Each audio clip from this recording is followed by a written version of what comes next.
Hello, and welcome to a session on designing literacy instruction for today's multilingual learners. I'm Nonie Lesaux from the Harvard Graduate School of Education, and I'm thrilled to share this content with you and engage in some thinking and reflecting together.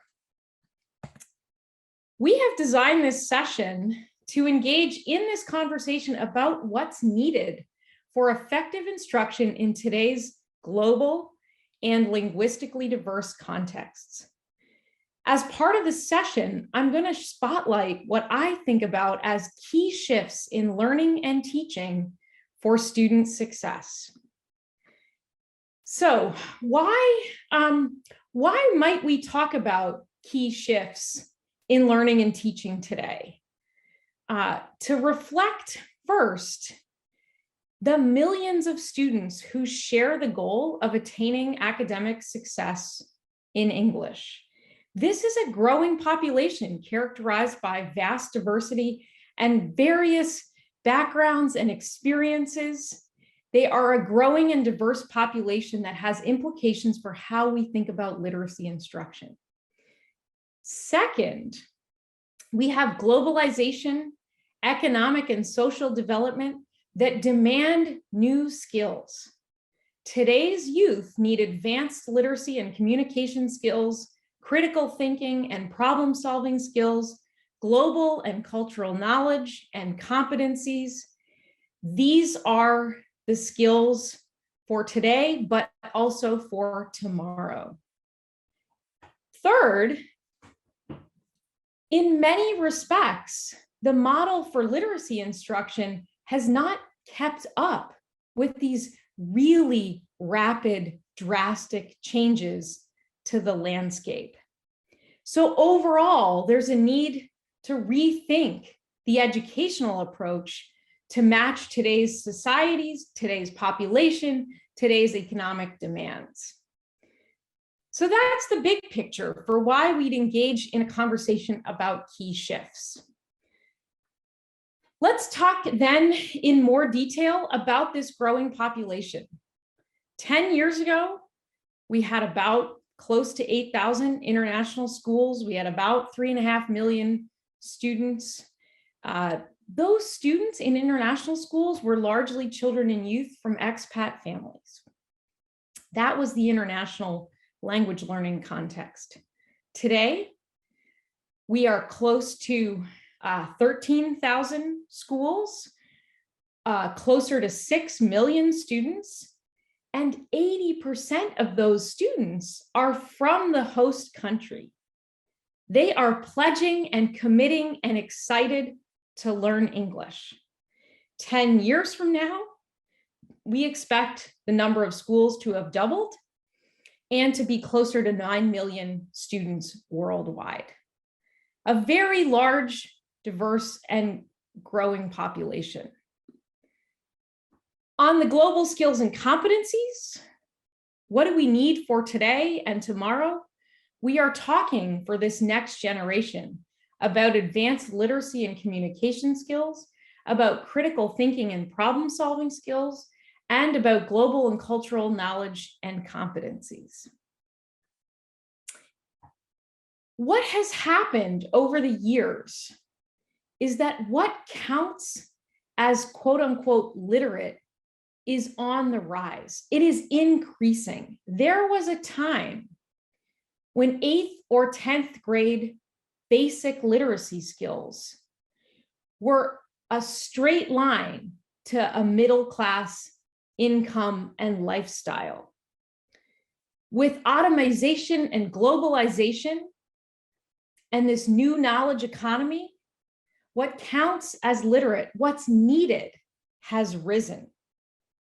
So we are asking for increasingly sophisticated literacy skills to thrive day to day, personally and professionally. This is because of technology, right, in many ways.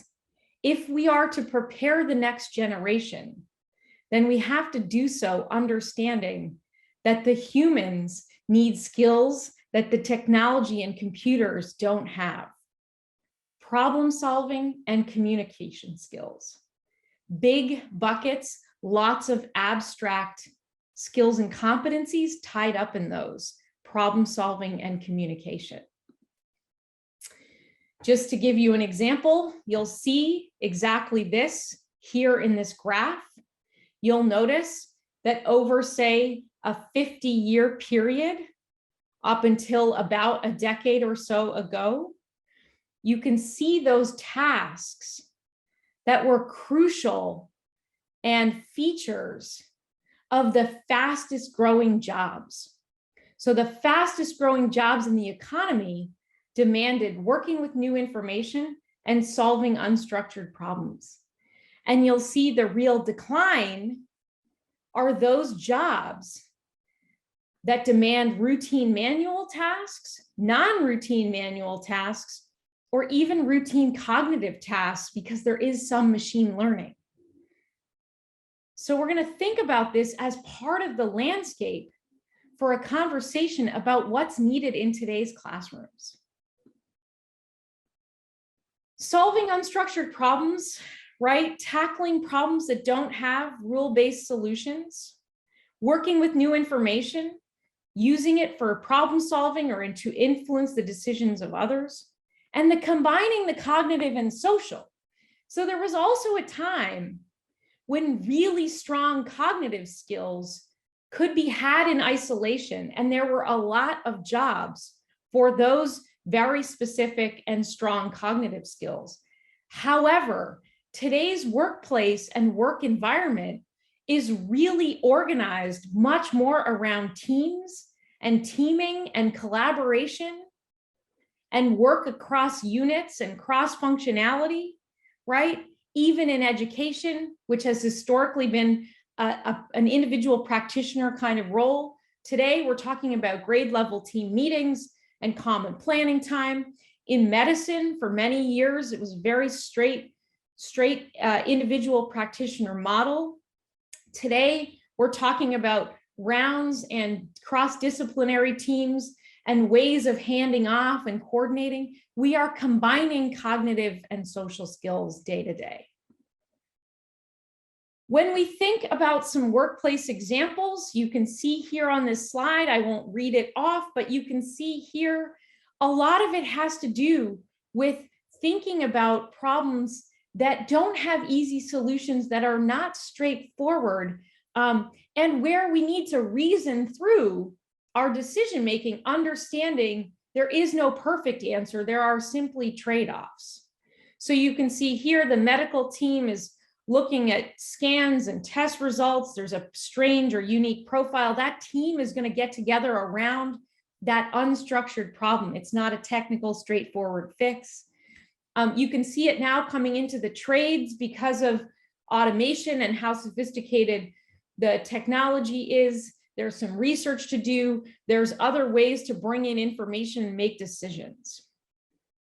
This is obviously all aligned with 21st century standards, right? That we've got to convey information, complex ideas. We've got to break it down, organize, select, analyze content. On the working with new information, right? We're trying to present or influence to others. We're trying to educate ourselves. We're considering a decision and we need to take in a lot of information. We've got diverse media and formats for that information, quantitative, qualitative, oral, etc. And finally, on the combining cognitive and social skills, as I said, right, we have the degree of social interaction has risen tremendously over the last several decades. What I want to be clear about is these skills are not just the soft skills that we think about, but they're tied up in both understanding others, working with others, taking perspective, communicating with others, having some leadership capabilities. They're also tied to how we understand ourselves, our ability to learn, our own problem solving, our analytic skills. So we want to unpack social to be both interpersonal in terms of our work with others, but also intrapersonal. What's our own learner profile, problem solving abilities, motivation, attitude, analytical skills. So These are also really important skills, and they are skills that need to be taught and practiced over many years. You can see in many cases, all of this comes together in the context of the need for cultural and global competencies. And we have a number of frameworks and approaches that unpack these cultural and global competencies in concert always with these other skills, communication, literacy, problem solving, etc. So I want to just encourage you to take a moment and reflect in the chat or in your session together. How does this connect to your own work, your current thinking about your own improvement? And feel free to connect with others either in the chat or in person together. I'll give you a second to do that.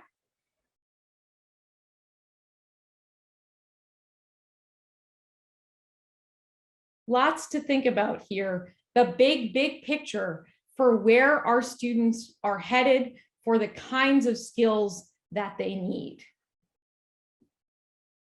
Okay, so that's the big picture in a lot of ways, right? Many more students sharing the goal of acquiring English, academic success in English, globalization, economic and social development, demanding new skills. And now let's turn to this model for literacy instruction that maybe hasn't kept pace with these rapid changes.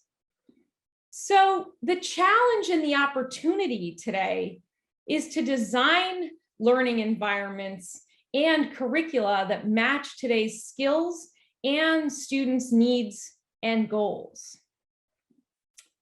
So let's look at this together in two ways. First, what does this learning environment look and feel like? And second, what does this mean for the instructional approach and materials? Okay, so let's start with the environment. What does this environment look and feel like for all these learners who have real goals for themselves to learn and to be successful academically in English, and to have, therefore, these skills and competencies for tomorrow, for success personally, for professional success in the workplace? Well, first of all, I want to say, as we think about the environment, we are talking about an even more dynamic, relevant, and applied teaching kind of approach and model. We are going for the language, the literacy, and the communication, the creative thinking and the cognitive flexibility, and the collaborative problem solving. In these environments, our learners are mentally active, they're engaged, they're socially interactive, they're building meaningful connections to their lives. And what it means in some respects from a design perspective is that we are going for depth, we are going for process over mastery. We are privileging and lifting up the process part of learning. We are teaching and working on how to learn, and that should be a lifelong kind of endeavor, right? Lifelong learners who are always grappling with and working on how they learn. They are working with big ideas, they are learning from mistakes, and they are iterating over time. It is interactive. They are not going to be able to acquire the kinds of skills and competencies that we just talked about and thought about in light of our own teaching and learning. They are not going to be able to acquire those skills and competencies in isolation or quietly. They are going to need meaningful, rich, vibrant, productive learning environments that are interactive in nature. So with that setup, the big picture, and some ideas about the principles and design features of these learning environments, what do they look and feel like? I'm going to turn now to these 4 shifts, these 4 key design shifts, for what this means when we get to the level of instructional approach and materials. And I'm going to use as an example my most recent curriculum initiative in the context of a 10-year partnership with National Geographic on content-rich, engaging instruction for English learning. So I'm going to lay out the shifts in this kind of from to approach. We are moving with these shifts from traditional ESL that was designed for individuals to an advanced literacy learning environment. We are moving from wide variation in text levels to on grade level text with scaffolds. We are moving from coverage and volume and trying to get through lots of material to deeper learning and engagement. And we are moving away from a more literature-based, often US-centric approach to the teaching to one that is much more global with varied genres and media. Big paradigm shift here. So now I'm going to unpack each one of these as a shift. So first off, I mentioned that we're moving away from designing basic English instruction for individual students to designing a collaborative learning environment that drives up advanced communication and literacy learning. So what do I mean by that? Well, for a long time, we thought about teaching ESL to individual students in order for them to be ready later for the kind of classroom that I'm going to describe, which is one where we have advanced literacy learning, breadth of skills, language literacy and communication, creative thinking and cognitive flexibility, collaborative problem solving. It's a wider focus and it's a wider lens focus from the beginning, which is a big shift. We want to engage our students as tomorrow's leaders today.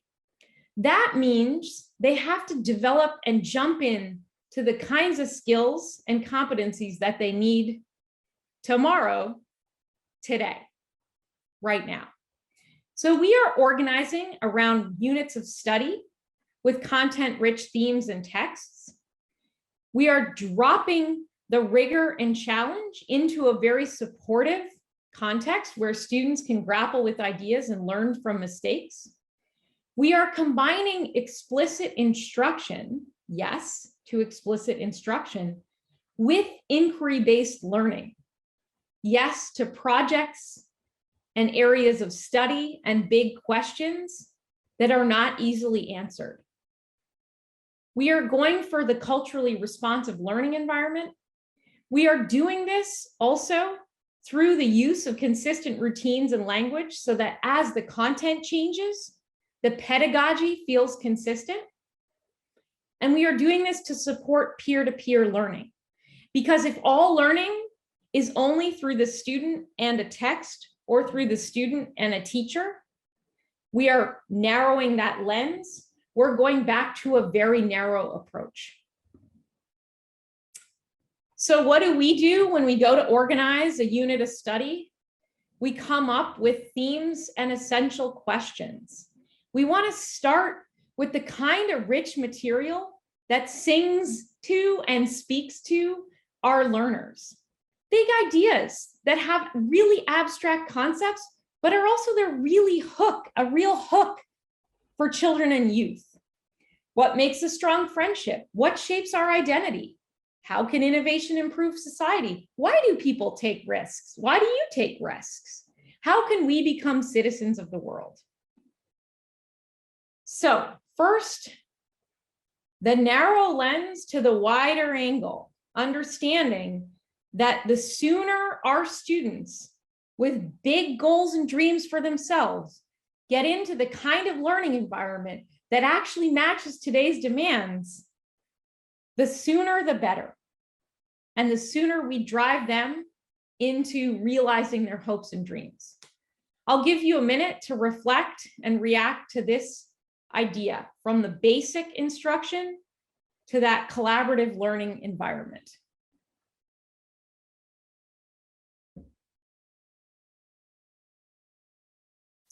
Take a moment, jot it down, jot it in the chat. Okay, let's move to design shifts 2 and 3 together. First, we are moving from materials and lessons that were often inaccessible to students, either too easy on the one hand, lots of repetition with very doable technical work, the spelling, the grammar, the vocabulary words, the very simple text, or on the other hand, very, very complex text without any scaffolds and structures. We were also moving from covering standards, right, quote unquote. If we just get through all of these texts and units and readings, then we will have covered the standards. We're moving to this more modular approach that within this advanced literacies environment, we have this more modular approach. We have shorter units with dynamic learning cycles that revolve always around grade level text, authentic grade level text. Our striving learners are not striving thinkers. They are strong thinkers, right? And our job is to give them access to the content in English, but the content itself should be on level because they are on level thinkers. So here, for example, right, the key is that we have lots of text that relates and connects to the overall unit. So we're not relying on any one piece of text to do the job. We're coming up with big ideas and questions, and we're going at it from a number of angles. Over time, short pieces of text, dynamic work, processed over mastery, right? So we launch the unit with an essential question and some academic vocabulary. We engage in our talk, read, talk, write cycles with rich text, with media, with visual text, with video and audio. We're building up background, we're giving access. And then on the application side, because remember, we're going for collaborative, real world learning at the end of the day, we've got these take action service learning projects that take lots of the learning in the unit and allow students to consolidate and apply to something that matters to them, the personal, the school, the local, or even the global level. So we might launch the unit exploring the big question, right? And in this case, how do animals surprise us? We've got some academic vocabulary right up front that they're going to see recurring through the unit, right? Over time, many exposures. We're going to engage in a cycle that situates our reading and our writing in the context of talk, right? Because if any one of us as adults is reasoning through a problem or learning something, I guarantee that at some point along the way, we are talking it out. We are getting around a table at work, at our house, over dinner, a meal, and we are talking it through. And then we're doing a little more reading, maybe we're writing. This is how we learn together. We highlight the role of discussion and talk to process new ideas and content, to support reading and writing instruction, to demonstrate thinking and learning.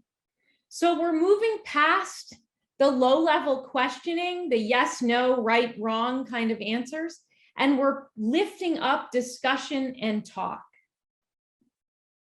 On the writing side, we're also using it to process, support the knowledge building, the thinking about the ideas in the unit. We are tightly connecting the writing to what we are reading about, talking about, learning about, right? So we're trying to get away from on-demand writing as though that is writing instruction. On-demand writing can be an organizing tool. It can be a good warm-up tool. But it's not the kind of instruction that is going to get us to where we need to get to. We have to write about what we have studied and thought about, and we have to draft and plan and talk it out and do another draft. And we've got to get into the process side of writing.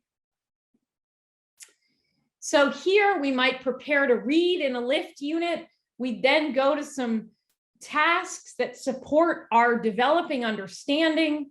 We're going to focus on the language. We're going to share opinions, and the cycle continues.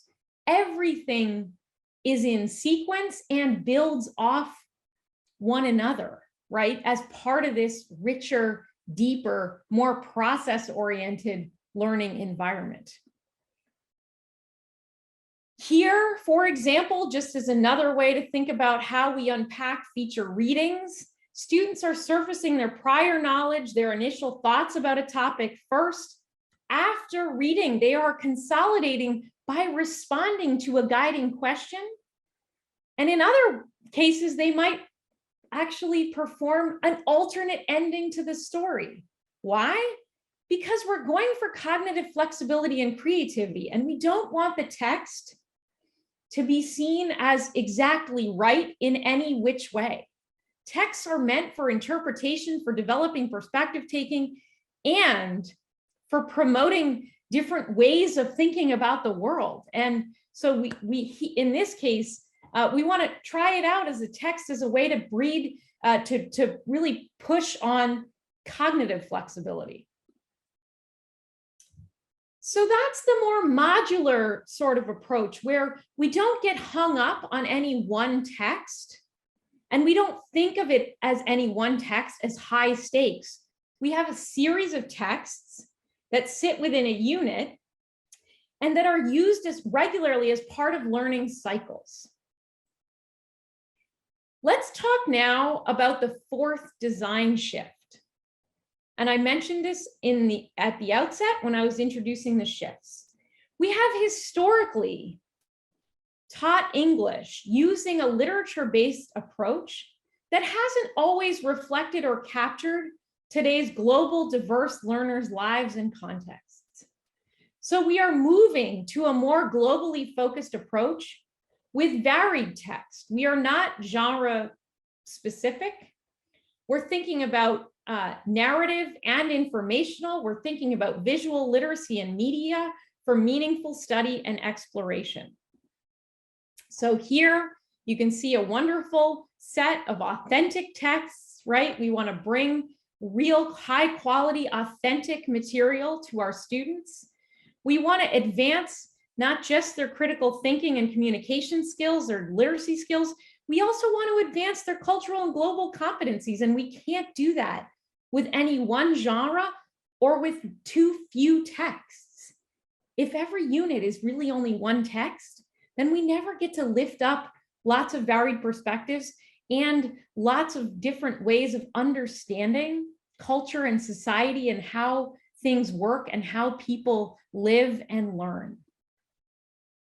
Here, for example, we might remind ourselves that it's really important to learn how to read photography and infographics. We want to build up visual literacy.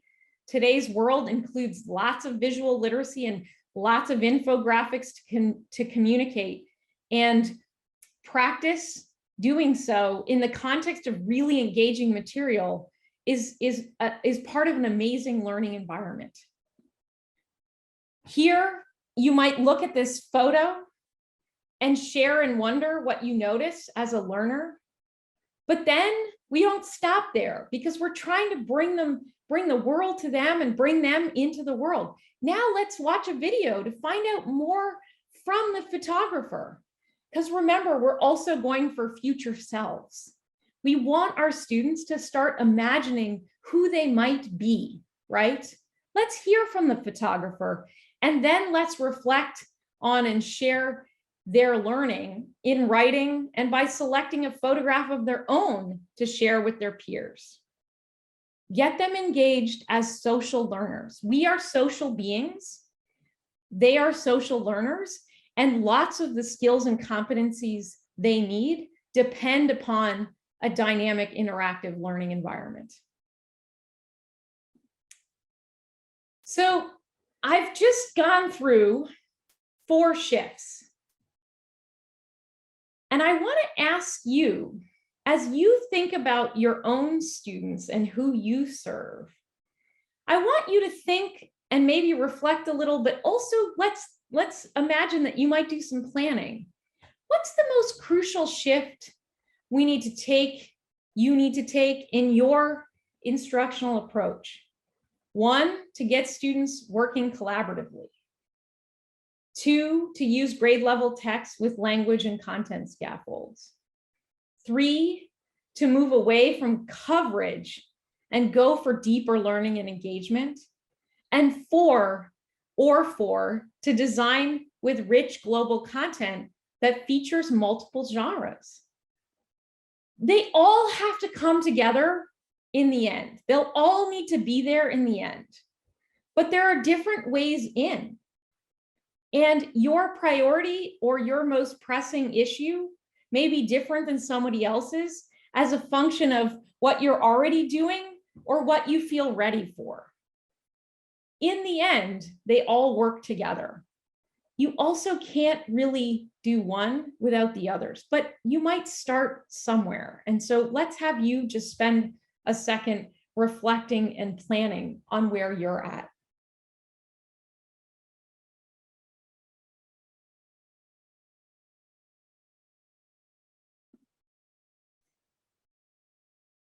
That brings us to the conclusion of our session. I want to close by laying out what I think of as a really powerful theory of action for all of you as experts in learning and teaching, as deeply mission-driven, as embedded in our global society. How do we think about this theory of action? Well, if we deliver on breakthrough learning environments and opportunities, if we really do that for our learners and get to something that would excite all of us just as much as it will engage our learners cognitively and socially, then we are definitely going to cultivate global skills and competencies. If we get to those breakthrough learning environments and opportunities, we will cultivate global skills and competencies. And as a result, we will develop our youth. And so importantly, we will advance society. And that is fabulous. So I want to thank you all for your commitment to all of the students around the globe who have hopes and dreams of learning English for their own personal and professional success. I want to thank you for today's session and wish you all the best.